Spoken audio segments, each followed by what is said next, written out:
The number of foreclosures grew in January for the 11th straight month. Some are calling this a foreclosure bloodbath, but in looking at the details surrounding this metric, I can tell you with a high degree of certainty that it's not getting better anytime soon.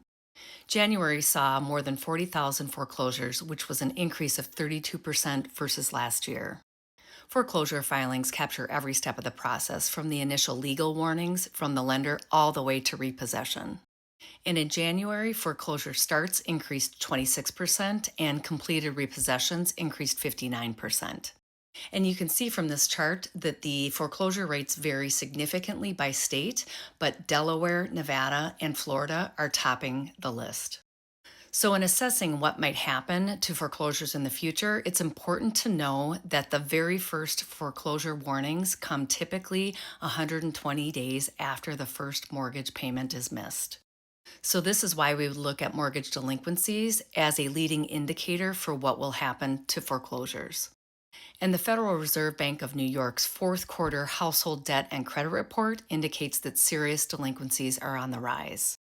And serious delinquencies are defined as mortgages that are more than 90 days past due, so they will not come into the foreclosure figures for another 30 days.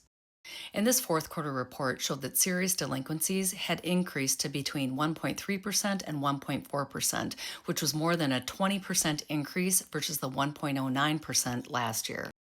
But even more concerning was that the serious delinquency among the lowest income quartile had surged to 3%, up from 0.5% in 2021. And this is while those in the highest income quartile have maintained a historically low rate of delinquency. In my 2 cents, is this provides a good example of the K-shaped economy that is characterized by disparity between the upper income and lower income Americans.